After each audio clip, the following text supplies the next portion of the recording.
Est-ce que, messieurs, dames, je suis un arnaqueur? Oui. Oui. Oui, oui, oui, oui.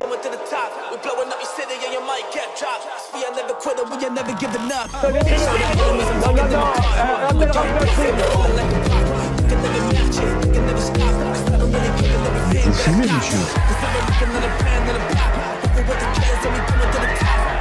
Le football, il a changé. Oui. Peut-être. Ouais, c'est Laurent Delamousse, bienvenue aujourd'hui pour une nouvelle vidéo, j'espère que tout le monde va bien, messieurs, dames. C'est la rentrée, après une petite semaine de vacances en Haute-Savoie, où je me suis ressourcé un max. On est de retour pour de nouvelles vidéos, j'espère que tout le monde va bien. Dans cette vidéo, on va parler de pas mal de sujets, j'ai un coup de gueule à faire et une explication qui sera en fin de vidéo. Est-ce que je suis un arnaqueur ou pas? Oui.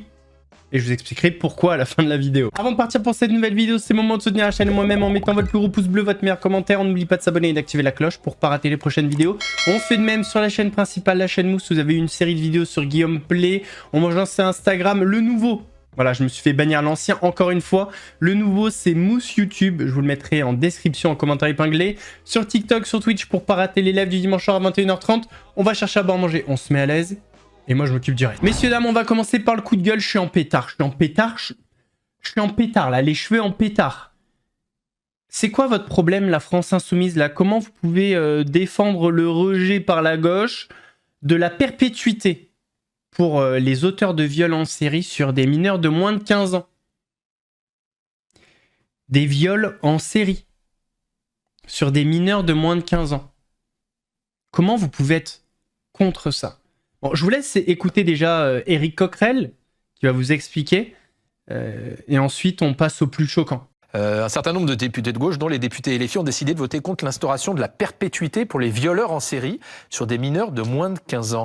Comment est-ce que c'est possible, Éric Coquerel, parce que quand on viole plusieurs fois des jeunes filles de 12, 13, 14 ans, on ne mérite pas la perpétuité? Parce que la question n'est pas de savoir si, entre guillemets, vous méritez la perpétuité. La question, c'est qu'est-ce que ce projet de loi? Ce projet de loi, théoriquement, c'est pour protéger l'enfance. D'accord?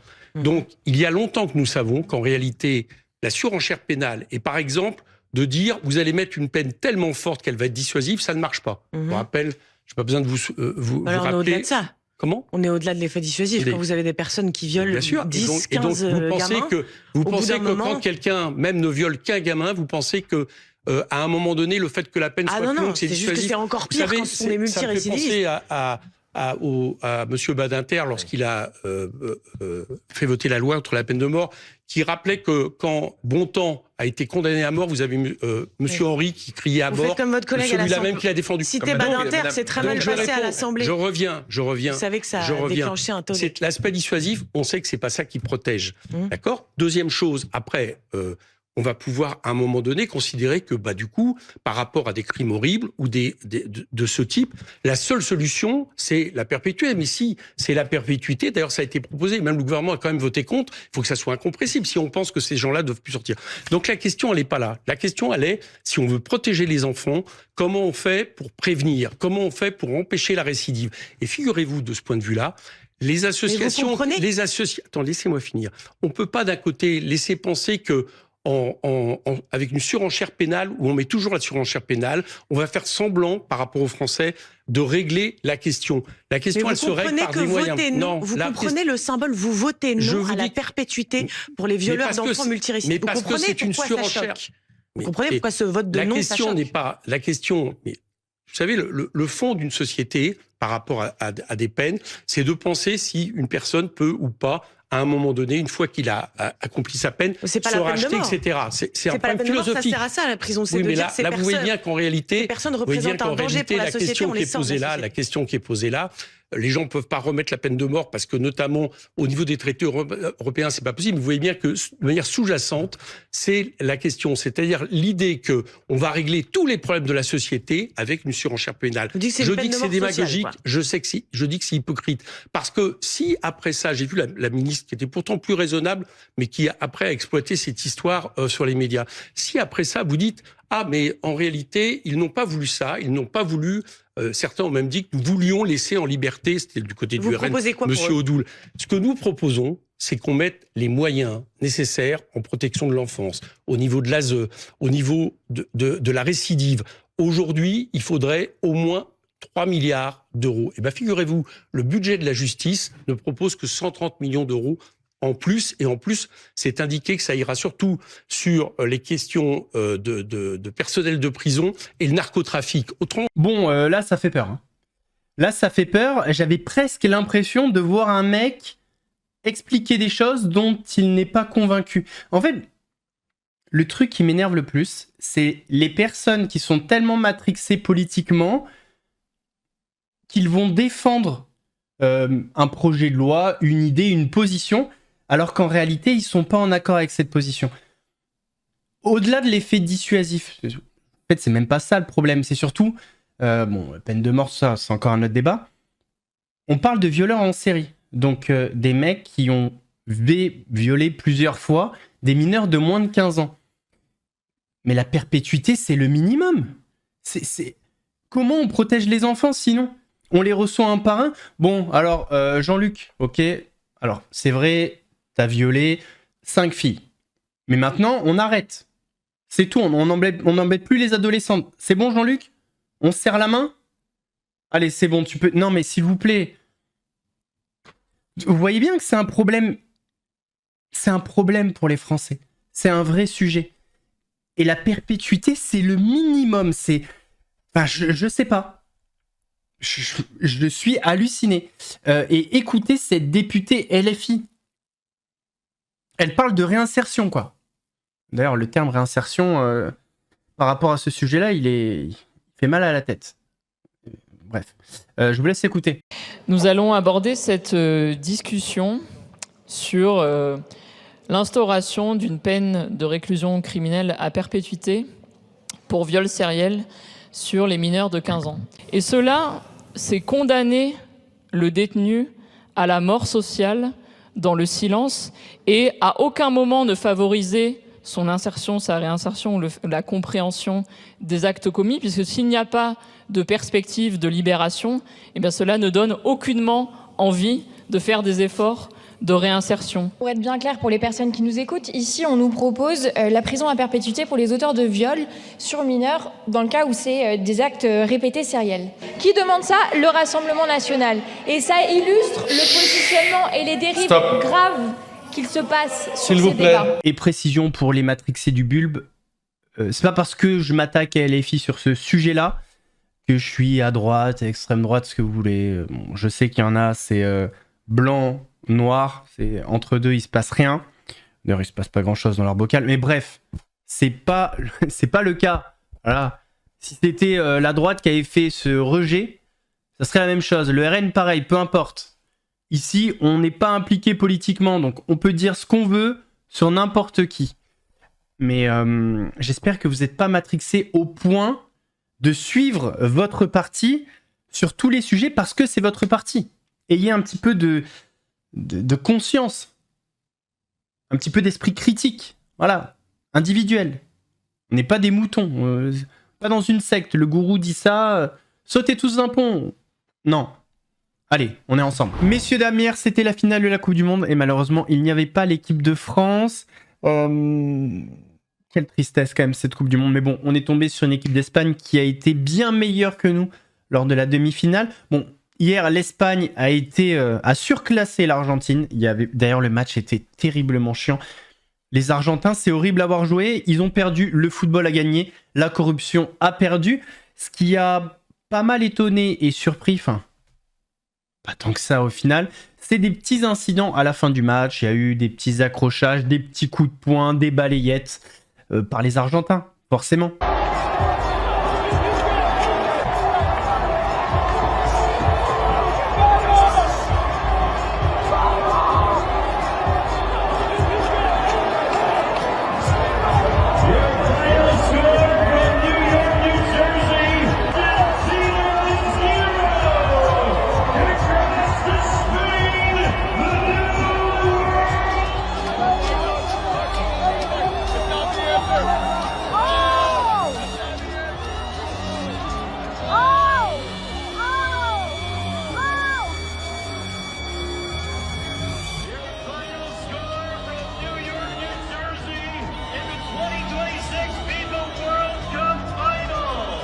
Les larmes des Argentins étaient succulentes. Ça fait plaisir. D'ailleurs, autre image, Donald Trump qui vient casser les couilles. Voilà, il veut rester sur la photo alors qu'il a rien à y faire. Cette Coupe du Monde, c'est la Coupe du Monde de la honte. Il y a plein de points qu'on pourrait citer. Il y a le coup de fil à Infantino pour annuler le carton rouge de l'attaquant de l'équipe des États-Unis. Bref, il y a plein de choses. Casse-toi. Voilà, casse-toi. On en a marre des mecs comme lui. Infantino, pareil. Voilà, la corruption a perdu, le football a gagné. Laisse-les soulever leur trophée.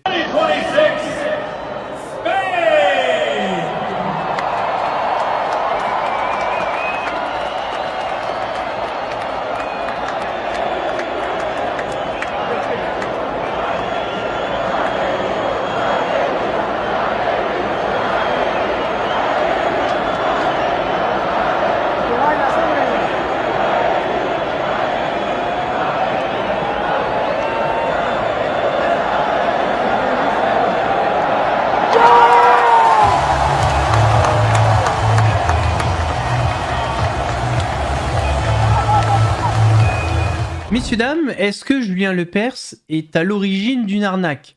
Évidemment non, mais certaines personnes ont utilisé son image. Julien Lepers est accusé d'une arnaque envoyée à des dizaines de milliers de personnes. Depuis plus de 20 ans, l'ex-animateur prête son image à une opération commerciale dont voici le fonctionnement. Tout commence par une lettre que vous recevez chez vous. Elle vous annonce que vous êtes le bénéficiaire potentiel de 3 333 € par mois pendant 25 ans, soit 1 million d'euros au total. L'enveloppe est tamponnée confidentielle.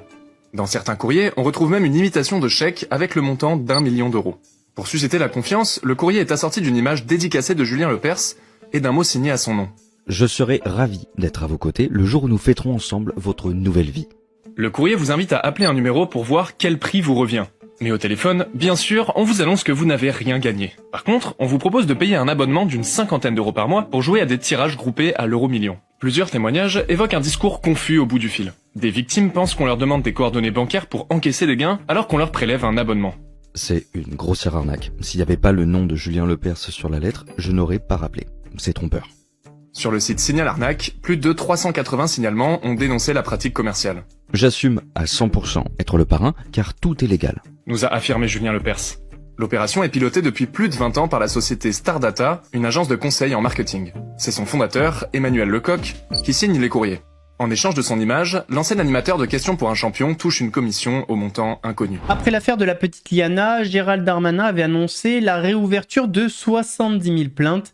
Et en faisant cette réouverture, on a appris que 15 000 plaintes n'avaient même pas été transférées, communiquées au parquet. Il est 20h, depuis l'affaire Liana, 15 000 plaintes supplémentaires qui n'avaient jamais été transmises au parquet ont été découvertes. Près de 70 000 plaintes pour violences sexuelles sur mineurs ont été réexaminées. Je vous récap. Alors, après le meurtre de Liana et les manifestations partout en France, le ministre de la Justice, Gérald Darmanin, avait demandé à tous les procureurs de reprendre, je cite, l'intégralité des plaintes qui touchent les enfants. Et il vient de publier un premier bilan. Ça représentait près de 70 000 plaintes pour viol, agressions sexuelles et atteintes sexuelles sur des enfants. Et en 5 semaines, 15 000 plaintes supplémentaires ont été découvertes, des plaintes qui avaient bien été déposées dans des commissariats et des gendarmeries, mais qui n'étaient jamais remontées jusqu'au parquet. Depuis le 8 juin, 1350 enquêtes ont été ouvertes, 675 personnes ont été incarcérées, et on apprend aussi que 970 plaintes ont été classées prioritaires. Ce sont les plaintes où la victime est encore mineure aujourd'hui et où l'agresseur présumé est identifié et a déjà fait l'objet d'une condamnation. Bon, et sur l'ensemble des dossiers, 91% des personnes mises en cause n'ont pas de casier judiciaire, elles n'ont jamais été condamnées et pour 3/4 d'entre elles, elles font partie du cercle intime et familial de l'enfant. Par exemple, moi j'en ai 2 qui me viennent à l'esprit. Il y avait cet oncle qui avait, ou en tout cas qui aurait procédé à des faits de viol sur 2 de ses neveux, faits remontant à 2019, mais plainte déposée seulement fin 2023, donc quasiment 4 ans après, par la maman, lorsque l'un des enfants s'est confié à elle. Nous avons donc recensé environ 200 procédures. Et sur France Inter ce matin, Aurélien Martini, qui est le secrétaire général adjoint de l'Union syndicale de la magistrature, a lui déclaré « On annonce en quelque sorte qu'on a résolu le problème, on n'a rien résolu du tout. Pour traiter ces plaintes en urgence, le reste a été mis en pause. » Et dans l'affaire Liana, hier, le principal suspect Jérôme Barella a été mis en examen pour meurtre précédé ou accompagné de viol et pour viol sur mineur de moins de 15 ans. Ce sont des charges qui s'ajoutent à celles d'enlèvement et de séquestration pour lesquelles il avait déjà été mis en examen depuis le 1er juin. Et on apprend aujourd'hui qu'un deuxième rapport d'inspection vise une autre plainte contre Barella à Béthune dans le Pas-de-Calais. Cette enquête-là, selon l'inspection générale de la justice, a, je cite, pâti d'un manque de moyens et l'audition de la victime n'a pas été effectuée selon les préconisations ministérielles, faute de moyens à disposition des enquêteurs du commissariat de Béthune à cette époque. Ce matin, les députés ont aussi adopté un article qui rend imprescriptibles les crimes commis sur les enfants. C'est un premier vote, le texte doit encore être adopté en entier, puis passer au Sénat à la rentrée. On vous tiendra au courant sur Brut. Cédric Jubilard est donc passé aux aveux et a révélé l'endroit où se trouvaient les restes de sa femme. Petite précision, parenthèse, Anne Tuffigo, la fameuse médium qui est très souvent sur le plateau de Légende, avait dit qu'on ne retrouverait jamais les restes de Delphine Jubilard. Bon bah elle s'est trompée. Voici donc la version de Cédric Jubilard sur la nuit où il a assassiné sa femme. Oui, il a été entendu mercredi devant le magistrat instructeur et voici le récit qu'on peut vous livrer que Cédric Jubilard a fait devant le magistrat instructeur. Nous sommes le 15 décembre 2020 au soir. Les enfants du couple Jubilard, souvenez-vous, dorment à l'étage quand une dispute éclate entre Cédric et Delphine Jubilard. Cédric Jubilard, il est interrogé donc mercredi et il explique que le ton est monté, que des mots ont été prononcés dans un contexte très conflictuel, et il dégoupille, ce sont les mots qui sont utilisés. Le corps de Delphine Jubilard gît alors au sol. Il n'y a pas plus d'éléments sur le dégoupillage, si je puis dire. Il décide de l'emporter pour ne pas que les enfants le voient. C'est ce qu'il avait déjà dit à ses avocats. Il roule en voiture, il se rappelle d'un chant, explique-t-il au magistrat instructeur, et il pense à ces monticules de terreau, ces mêmes monticules qu'on a vus à l'image. Il s'arrête, explique-t-il, transporte le corps et se met à creuser à main nue dans l'un de ces monticules. Cela ne prend que quelques minutes, ajoute-t-il, car la matière est molle. Il y cache le corps. Et puis, plus tard, ce terreau va être épandu par le propriétaire du champ qui ne se doute pas alors qu'un corps se trouve dans sa propriété. Il n'est donc pas impossible que des ossements puissent avoir été dispersés sur ce champ et plus loin. Et puis, Cédric Jubilard indique autre chose. Il indique ne pas être revenu sur place, bouger le corps de sa femme. On mettait cette hypothèse tout à l'heure. Il s'étonne même que les gendarmes n'aient pas trouvé la dépouille car elle était dissimulée de façon rudimentaire. Et nouvelle information qu'on peut vous donner à l'instant, Cédric Jubilard, il va être réentendu très prochainement pour s'expliquer sur ces faits dans le détail. Une source proche de Cédric Jubilard explique qu'il a agi dans la panique, mais qu'aujourd'hui, il se sent soulagé. Est-ce que, messieurs, dames, je suis un arnaqueur ? Oui. Pourquoi je dis ça ? En fait, j'ai fait une collaboration commerciale avec une marque qui s'appelle Freecash. C'est une application qui vous permet de gagner un petit peu d'argent en jouant à des jeux mobiles. Alors attention, j'ai été quand même précis dans l'annonce. J'ai jamais dit que vous deviez quitter votre travail, j'ai jamais dit que vous allez gagner beaucoup d'argent. J'ai dit que en jouant, vous pouvez gagner un petit peu. Par exemple, moi, ça fait un peu plus d'une semaine que je suis dessus, je suis à 11 €, grosso modo. Alors, j'ai eu des commentaires de personnes, oui, je suis déçu, t'es comme ce que tu dénonces, hein, qu'on me dit, t'es comme, tu parles d'Hakim Benotman, mais t'es pareil. Une personne qui a tenté de me faire sur Twitter, en disant, oui, déjà, tu marques pas collaboration commerciale, alors que c'est littéralement marqué dès la première seconde, en haut à gauche, il y a un petit bandeau, c'est une option YouTube. Et c'est marqué en description en plus. Alors je me justifierai pas, mais je tiens à apporter des précisions.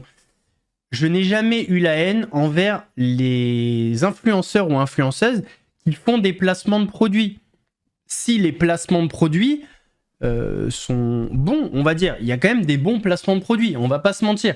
À l'époque, je vous faisais Oli, d'ailleurs ça va revenir. Il y avait une petite polémique concernant... Alors, il y avait eu des vidéos sur la composition, mais en fait, c'était pas tant la composition du produit qui était le problème, c'est plutôt la communication. Donc, Oli a modifié sa communication, c'est pour ça que je vais retravailler avec eux. Bon, bref, c'est pas le sujet, je me suis un petit peu égaré. je n'ai pas dénoncé les gens qui faisaient des placements de produits. Il y a des bons placements de produits. J'utilise des VPN, je fais de la pub pour des VPN. Oli, pareil. Et là, Freecash, en fait, c'est une application qui est gratuite et qui permet à des gens qui jouent à des jeux mobiles de gagner quelques euros. Je répète donc, c'est une application gratuite. C'est-à-dire que, au pire du pire, si ça vous plaît pas, vous avez perdu un petit peu de temps. Mais vous n'allez pas perdre de l'argent, puisque c'est une application gratuite. Donc, quand on vient mettre le mot arnaque, c'est-à-dire comparer, je sais pas, une Maveganam qui vend une formation pour du e-commerce qui coûte 2-3 000 euros et qui vous promet de gagner 10 000 euros par mois facilement avec une application gratuite, où je vous dis que vous pouvez gagner quelques euros par mois, mais vous n'allez pas quitter votre travail, etc. Je suis abasourdi. Allô? Et en fait, je me suis rendu compte que y a des gens qui veulent que tu travailles pour rien, pour 0 euros. C'est-à-dire que les gens ne se rendent pas compte tout ce que ça comporte de faire des vidéos en temps passé, en coût que tu prends, enfin plein de trucs. Et ils aimeraient que tu le fasses gratuitement. Et dès que tu vas faire un placement de produit, où tu vas gagner, je sais pas, un mois de salaire par exemple, ils vont être là, avec les couteaux, et à attendre le moindre poil qui dépasse pour te faire.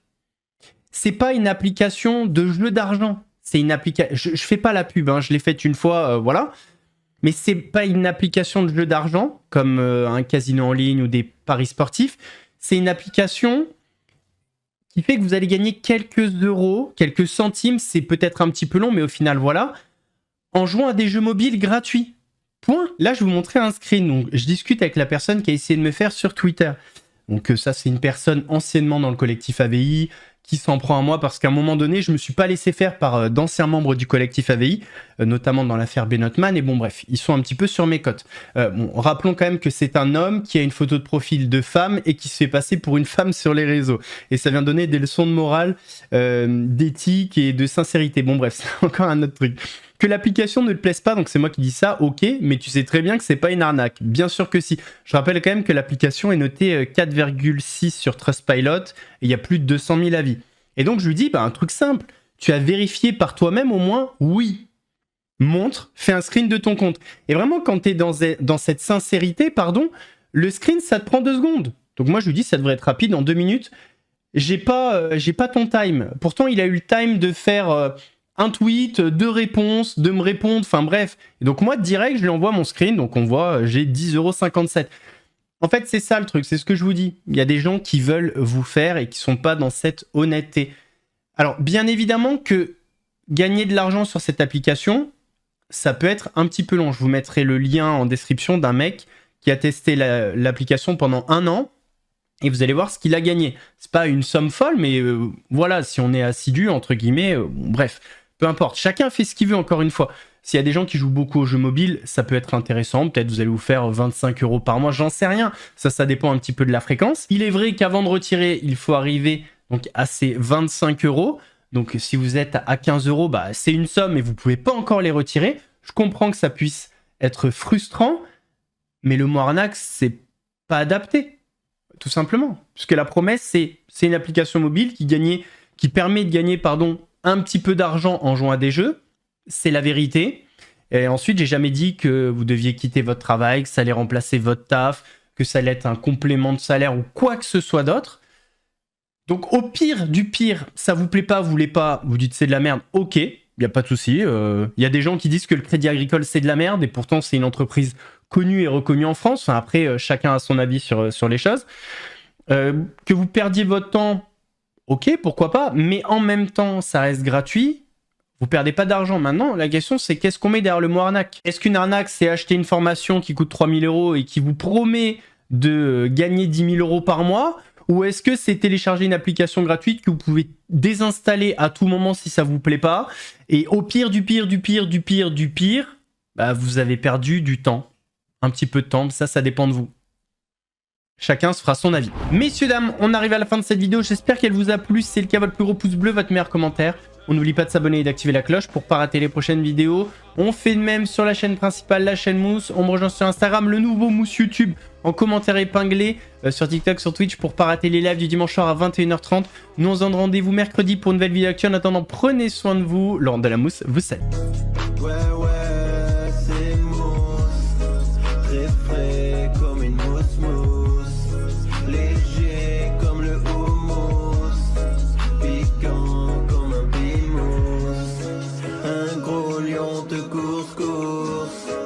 Tu cries, t'as la fausse, j'arrive.